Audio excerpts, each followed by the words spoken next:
സൗമ്യ വധക്കേസ് പ്രതി ഗോവിന്ദച്ചാമിയുടെ ജയിൽ ചാട്ടമാണ് നമ്മൾ ഇന്ന് രാവിലെ അറിയുന്നൊരു വാർത്ത എന്ന് പറയുന്നത്. അപ്പം ആഭ്യന്തര വകുപ്പിന്റെ കഴിവുകേടായി ചൂണ്ടിക്കാട്ടി പ്രതിപക്ഷം രംഗത്തെത്തിയിരിക്കുകയാണ്.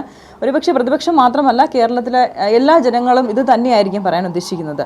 എന്താണ് അതിനെക്കുറിച്ച് പറയാനുള്ളത്? തീർച്ചയായും, അതായത് കേരളം കണ്ടിട്ടുള്ളതിൽ വച്ച one of the cruel murder എന്ന് പറയാം അല്ലേ, നമ്മുടെ സൗമ്യയുടെ മർഡർ 2011 ഫെബ്രുവരി 1-നാണ് 23 വയസ്സുള്ള സൗമ്യ എന്ന പെൺകുട്ടിയെ ഷൊർണൂർ മദ്രാസ് ഷൊർണൂർ അങ്ങനെ പാസഞ്ചർ ട്രെയിനിൽ വെച്ച് ഗോവിന്ദച്ചാമി എന്ന ഭിന്നശേഷിക്കാരൻ, ഒരു കൈ ഇല്ലാത്ത ഭിന്നശേഷിക്കാരനാണ് ഈ ഗോവിന്ദച്ചാമി.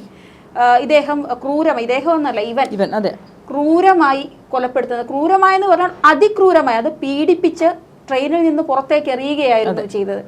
ആദ്യ ഘട്ടത്തിലൊക്കെ നമ്മൾ അമ്പരുന്ന ഒരു ഭിന്നശേഷിക്കാരൻ ഇത്രയൊക്കെ ക്രൂരമായി ഓടിക്കൊണ്ടിരിക്കുന്ന ട്രെയിനിൽ വെച്ച്.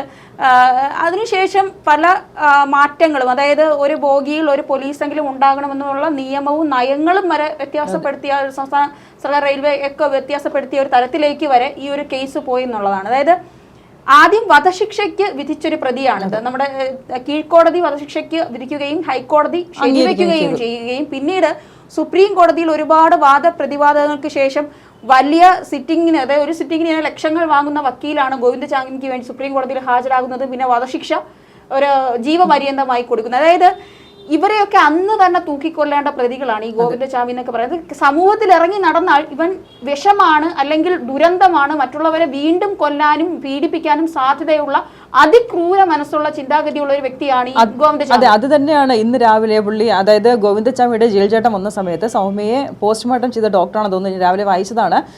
പുള്ളിക്കാരൻ ജയിൽ ചാടിയെന്ന് അറിഞ്ഞപ്പോൾ തന്നെ ആ ഡോക്ടർ സമൂഹത്തിനോട് പറഞ്ഞിരിക്കുന്നത് പെൺകുട്ടികൾ സുരക്ഷിതരായിരിക്കുക എന്നുള്ളതാണ്. കാരണം അത് അത്ര ലൈംഗിക, വളരെയധികം ലൈംഗിക ദാരിദ്ര്യം അനുഭവിക്കുന്ന, അല്ലെങ്കിൽ ലൈംഗിക വൈകൃതമുള്ള ഒരു വ്യക്തിയാണ് ഗോവിന്ദച്ചാമി എന്നാണ് പറയുന്നത്. കാരണം അത്രത്തോളം, അതായത് ഒരു ഡോക്ടർ നാട്ടുകാർക്ക് ജാഗ്രത കൊടുക്കുകയാണ്, നിങ്ങൾ സൂക്ഷിക്കുക, ഇവൻ അത്രയ്ക്ക് വിഷമുള്ള ഒരു വിഷപ്പാമ്പാണ് പുറത്തേക്ക് വരുന്നത് എന്നുള്ളത്. അതായത് അത്രത്തോളം ക്രൂരനായ ഒരു വ്യക്തിയെ ഞാൻ നമ്മുടെ സർക്കാരിനോട് സത്യം പറഞ്ഞാൽ, ഇത് ചിലപ്പോൾ ചിലർക്ക് തമാശയായി തോന്നാം, സത്യത്തിൽ ഇത് വൈകാരികമായി തന്നെ മനസ്സിൽ നിന്ന് വരുന്ന ഒരു കാര്യമാണ്. ഒന്നുകിൽ യോഗി ആദിത്യനാഥ് എന്ന UP മുഖ്യമന്ത്രി ഒരു മാസത്തേക്ക് കേരളത്തിലേക്ക് വരിക. ഞാൻ പറയുന്നത് ഒരു പക്ഷേ മണ്ടത്തരമാണോ എന്നുള്ളതല്ല, അവിടെയുള്ള എൻകൗണ്ടറുകൾ ഇതുപോലെയുള്ള ക്രിമിനലുകളെ, അതായത് സമൂഹത്തിന് ആപത്തായിട്ടുള്ള ക്രിമിനലുകളെ അപ്പൊ തന്നെ വെടിവെച്ച് കൊല്ലുക എന്നുള്ളതാണ്. അതല്ല എങ്കിൽ ഇവിടെയുള്ള കുറെ ക്രിമിനലുകളെ കൊണ്ടുപോയി UP എത്തിക്കുക, അവരവിടെ കാര്യം ശരിയാക്കി തരാം. അതായത് അദ്ദേഹം ഒരു കയറിയിട്ട് ഇന്നേക്ക് എനിക്ക് തോന്നുന്നു 10 വർഷത്തോളം ആകുമെന്ന് തോന്നുന്നു, അല്ലെങ്കിൽ അതിനുള്ളിലാകും. ആ ഒരു കാലയളവിൽ 172ഓളം കൊടും ക്രിമിനലുകളെയാണ് UP പോലീസ് എൻകൗണ്ടർ ചെയ്തിരിക്കുന്നത്. നമ്മൾ ഒരു വ്യക്തിയുടെ മനുഷ്യാവകാശങ്ങൾക്ക് ഒരിക്കലും നീതീകരിക്കാൻ പറ്റാത്തൊരു കാര്യമാണ് എൻകൗണ്ടർ കൊലപാതകങ്ങൾ എന്ന് പറയുമ്പോഴും സത്യത്തിൽ സുമയ്ക്ക് എന്താണ് തോന്നുന്നത്? അതായത് ഇതൊക്കെ നടപ്പാക്കേണ്ട കാര്യങ്ങളല്ലേ, നീതി ലഭിക്കുക എന്നതിനപ്പുറത്തേക്ക് സമൂഹത്തിന് ഇവർക്ക് ആപത്തും വിഷവും കൊടും ക്രൂരന്മാരാണ് ഇവർ. പിന്നെ എങ്ങനെയാണ്, എന്താണ് ചെയ്യേണ്ടത്? അല്ലെ, തീർച്ചയായിട്ടും ഇപ്പോൾ ഗോവിന്ദച്ചാമിയെ പിടിച്ചതിന് ശേഷം ആദ്യം ഈ സൗമ്യ വധക്കേസിൽ ഗോവിന്ദച്ചാമി അറസ്റ്റ് ചെയ്ത പോലീസ് ഉദ്യോഗസ്ഥൻ തന്നെ പറയുന്നത് മദ്യത്തിനും സ്ത്രീക്കും അടിമയാണ് ഗോവിന്ദച്ചാമി എന്നുള്ളതാണ്. അയാൾക്ക് മദ്യമോ സ്ത്രീകളോ ഇല്ലാതെ ജീവിക്കാൻ പറ്റില്ല. അയാൾ ജയിലിനുള്ളിൽ തന്നെ കാട്ടിക്കൂട്ടുന്ന പരാക്രമങ്ങളെല്ലാം കേരള പോലീസിന് തലവേദന ആയിക്കൊണ്ടിരിക്കുന്ന ഒരു സാഹചര്യം ഉണ്ടായിക്കൊണ്ടിരുന്നതാണ്. അപ്പോൾ അതുകൊണ്ട് തന്നെ ഇയാളുടെ ഒരു ജയിൽ ചാട്ടം ആ പോലീസ് ഉദ്യോഗസ്ഥൻ അദ്ദേഹം ഇങ്ങനെ വിചാരിച്ചിരുന്നു, എന്തായാലും ഉറപ്പായും ഇയാൾ ജയിൽ ചാടും എന്നുള്ളതാണ്. ഒരുപക്ഷെ ഇതുപോലെയുള്ള കൊടും ക്രിമിനലുകളെ നമ്മുടെ സർക്കാർ തന്നെയാണ്, സർക്കാർ ജനങ്ങളുടെ നികുതി പണത്തിൽ തീറ്റിപ്പോറ്റി. നമുക്കറിയാം ഇപ്പോഴത്തെ ഗോവിന്ദച്ചാമിയെ നമുക്ക് കണ്ടാൽ അറിയാം. അന്നത്തെ ഗോവിന്ദച്ചാമി ഇപ്പോഴത്തെ ഗോവിന്ദച്ചാമിയും വെച്ചാല് എന്താണ്, നേരത്തെ ഉണങ്ങി വരണ്ടിരുന്ന ഗോവിന്ദച്ചാമി ഇപ്പൊ തടിയുള്ള ഒരു ഹാൻസം ആയിട്ട് മാറിയിട്ടുണ്ട്. ഒരു കൈയില്ലാത്ത ഒരു വ്യക്തിയാണ് അതിക്രൂരമായി ഒരു പെൺകുട്ടിയെ പീഡിപ്പിച്ച് കൊലപ്പെടുത്തിയത്. ഇത് വേറൊരു കാര്യമുണ്ട്, ഇപ്പോൾ ജയിൽ ചാടിയതിന്റെ ആ ഒരു ഇത് ശ്രദ്ധിച്ചായിരുന്നു. എങ്ങനെയാണ് ജയിൽ ചാടിയത്?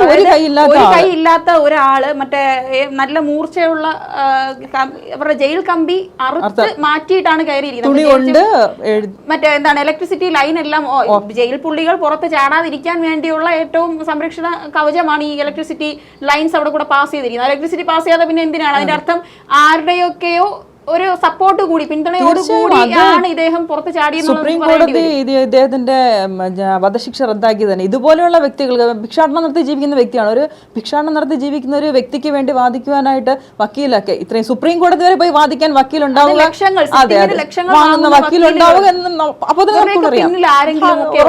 തീർച്ചയായും ഉണ്ടായിരിക്കും. അല്ലെങ്കിൽ തന്നെ നമ്മുടെ ജയിലിന്റെ രീതികൾ, അതായത് നമ്മൾ വിദേശ രാജ്യങ്ങളിലൊക്കെ ആണെങ്കിൽ ഒരു പ്രാവശ്യം ജയിലിൽ കിടന്നു കഴിഞ്ഞാൽ അയാൾ തിരിച്ചു വരുമ്പോൾ ഉള്ള കോലം നമ്മൾ കാണണം അല്ലേ. അയാൾ ജയിലിൽ തന്നെയാണ് കിടന്നതെന്നും അയാൾ അനുഭവിച്ച ഏകാന്തതയോടൊപ്പം അവരുടെ ശാരീരികമായി അയാൾ അനുഭവിക്കേണ്ടി വന്ന പീഡനങ്ങൾ എന്ന് പറയുന്നത് അടിച്ച് എന്തെങ്കിലും ചെയ്യണമെന്നുള്ളതല്ല പറയുന്നത്. അവർക്ക് ചിലപ്പോ പണ്ട് നമ്മൾ പറയും ജയിലിലാണ് ഗോതമ്പുണ്ട തിന്നാന്ന് പറയും, ഇന്ന് ഗോതമ്പുണ്ടയാണ്. ആ ഗോതമ്പുണ്ട തിരിച്ചു കൊണ്ടുവരേണ്ട സമയമായിരിക്കുന്നു. കാരണം 3 നേരം മൃഷ്ടാന ഭോജനം, അതുപോലെ തന്നെ ചെറിയ ചെറിയ ജോലികൾ, ആ ജോലിക്ക് വരുമാനം ഇറങ്ങുന്ന സമയത്ത് ആ വരുമാനം മാത്രമല്ല ഇവർക്ക് ഇപ്പൊ TV കാണാനുള്ള അവസരം, എല്ലാ ആത്മീയതയ്ക്ക് അതൊക്കെ നല്ലതാണ്, വളരെ നല്ല കാര്യമാണ്. പക്ഷെ ഈ ക്രൂരരായ പ്രതികൾ വീണ്ടും വീണ്ടും എങ്ങനെ ക്രൂരന്മാരാകുന്നു? ഈ ചെന്താമര എങ്ങനെയാണ് വന്നിട്ട് വീണ്ടും ജയിലിൽ പോകാനുള്ള മനോഭാവത്തോടു കൂടി വന്ന് വീണ്ടും ആൾക്കാരെ കൊല്ലുന്നത്? എങ്ങനെയാണ് പോക്സോ കേസ് പ്രതികൾ ഇറങ്ങി നടന്ന് വീണ്ടും പീഡിപ്പിക്കുന്നത്? എങ്ങനെയാണ് ഈ ഗുണ്ടകൾ വീണ്ടും വീണ്ടും വീണ്ടും ഗുണ്ടാ പ്രവർത്തനങ്ങളിലോട്ട് ഏർപ്പെടുന്നത്? ഇവർക്കൊക്കെ ഓരോ തവണയും ജയിൽ ജീവിതങ്ങളുണ്ട്, ഓരോ തവണയും ഇവർ ശിക്ഷിക്കപ്പെടുന്നുണ്ട്. അതിനുശേഷം ജാമ്യത്തിലിറങ്ങിയ ഉടൻ തന്നെ ഇവർ അടുത്ത പ്രശ്നം ചെയ്യുന്നു, അല്ലെങ്കിൽ അടുത്ത കുറ്റം വീണ്ടും ആവർത്തിക്കുന്നു. എന്തുകൊണ്ടാണ്? കാരണം നമ്മുടെ ജയിലിൽ അവർക്ക് സുരക്ഷിതമാണ്. അവർക്ക് അവിടെ ഒരു ശിക്ഷയായിട്ടല്ല, അവരവിടെ ഒരു വിസിറ്റിങ്ങിന് പോകുന്നത് പോലെ പോകുന്ന തരത്തിലുള്ള ഒരു അന്തരീക്ഷമായി, സുഖവാസമായി ജയിൽ പുള്ളികൾക്ക് മാറി. അതേസമയം നമ്മളെ പോലെയുള്ള നമ്മളെ പോലെ എന്ന് പറഞ്ഞാൽ സാധാരണക്കാരായ ഒരുപാട് പേർ, അതായത് ഇവര് പീഡിപ്പിക്കുന്ന, ഇവര്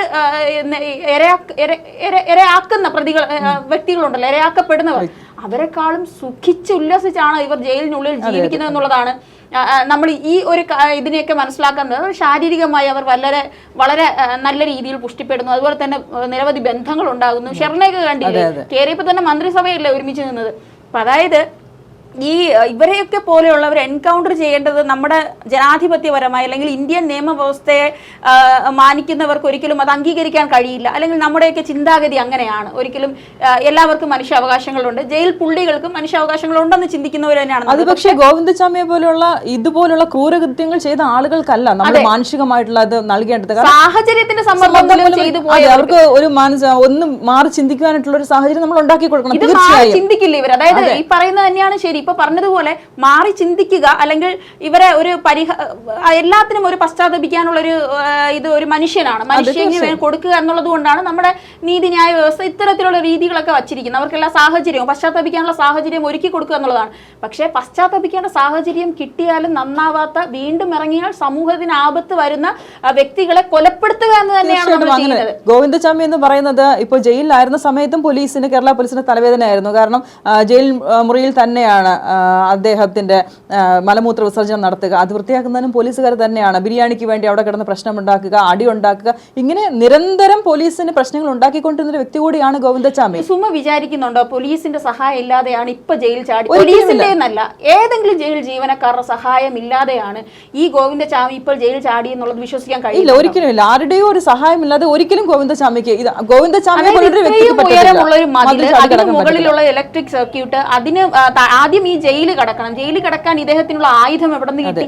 ഇത്രയും ഊർത്ത മുനമ്പുള്ള ആയുധം, ഒരു കമ്പി മുറിക്കാൻ എന്താണ് വേണ്ടത് നമുക്കറിയാം. വെളുപ്പിന് 1:15 ജയിൽ ചാടി ഗോവിന്ദചാമി ജയിൽ ചാടിയിരിക്കുന്നത്. പക്ഷെ അത് അറിയുന്നത് രാവിലെ 5. പോലീസുകാർ പറഞ്ഞ അതിനുള്ള മറുപടി അത് എവിടെ ഉണ്ട് എന്ന് വിചാരിച്ചു എന്നുള്ളതാണ്. ഇതിപ്പോ പിടിച്ചത് പോലീസുകാർക്കല്ല, അതിന്റെ സല്യൂട്ട് കൊടുക്കേണ്ട നാട്ടുകാർക്കാണ്. കാരണം അവരോടിച്ച്, അവർ ഐഡന്റിഫൈ ചെയ്യുകയും അവരോടിച്ച് കിണറിലാണോ തള്ളിയിടുക, അല്ലെങ്കിൽ അന്ന് ചാടി വീഴുകയൊക്കെ ചെയ്തത് കൊണ്ട് മീഡിയ എപ്പോഴും കവറേജ് ഉള്ളത് കൊണ്ടും കൂടെ. കാരണം ഇത് അറിഞ്ഞ സമയം മുതൽ മീഡിയ എല്ലാവരും ഇങ്ങനെ എടുത്ത മുന്നറിയിപ്പ് നൽകുന്നുണ്ട്. അപ്പോൾ ഇത് ഗോവിന്ദചാമി എന്നുള്ളതല്ല, ഇനി ഉള്ള നിരവധി ക്രൂരന്മാരും ഒക്കെ ഇപ്പോഴും ജയിലിലുണ്ട്, നിരവധി കേസുകളിൽ പ്രതിയായി. ഇവരൊക്കെ ഇനി നാളെ തിരിച്ചിറങ്ങുമെന്ന് ഞങ്ങൾക്കും ഭയമാണ്, അല്ലെ നമുക്കും ഭയമാണ്.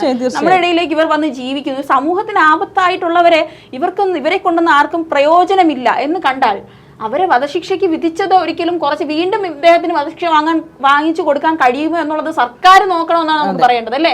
ഇവരെ തൂക്കി കൊല്ലേണ്ടവരാണ്. അതല്ലെങ്കിൽ എൻകൗണ്ടർ ചെയ്യേണ്ട തരത്തിലേക്ക് ഇതുപോലുള്ള പ്രതികളെ കൊണ്ടുപോകുന്ന സംസ്ഥാനങ്ങളെ സത്യം പറഞ്ഞാൽ നമ്മളൊന്ന് സല്യൂട്ട് അടിച്ചു പോവുകയാണ് ഇതുപോലുള്ള കാര്യങ്ങൾ അല്ലെ? അങ്ങനെ തോന്നുന്നില്ല? തീർച്ചയായും അങ്ങനെ തന്നെയാണ്. ഇപ്പൊ ഗോവിന്ദചാമിയെ പോലുള്ള ആൾക്ക് ഒരു പുനർചിന്തയ്ക്ക് വിചാരമില്ലാത്തൊരു വ്യക്തിയെ ഈ തീറ്റിപ്പോറ്റേണ്ട ഒരാവശ്യവും നമുക്കില്ല. നമ്മുടെ നികുതി പണം കൊണ്ടാണ് ഗോവിന്ദചാമിയെ പോലുള്ള ആളുകൾ വീണ്ടും വീണ്ടും കൊഴുത്ത് ജീവിക്കുന്നത് എന്ന് വേണം പറയാനായിട്ട്. ഇപ്പോൾ ഏതെങ്കിലും പുറമേ നിന്നുള്ളൊരു വ്യക്തിയുടെ സഹായമില്ലാതെ ഗോവിന്ദചാമിക്ക് ഇത് ചെയ്യാൻ സാധ്യമല്ല. ഇതുപോലെയുള്ള പ്രവണതകൾ ഇനിയും ഉണ്ടാകും. ഇനിയും സ്ത്രീകൾ സുരക്ഷിതരല്ല. അപ്പോൾ നമുക്ക് ഇപ്പോഴത്തെ നമ്മുടെ ഭരണ സംവിധാനത്തോടും നിയമവ്യവസ്ഥയോടും അപേക്ഷിക്കാനുള്ളത് ഇതുപോലെയുള്ള പ്രതികൾക്ക് ദൈവത്തെ ഓർത്ത് നിങ്ങൾ ഒരിക്കലും ജീവിക്കാനുള്ളൊരു അനുവാദം കൊടുക്കരുതെന്ന് തന്നെയാണ് പറയാനുള്ളത്. തീർച്ചയായും.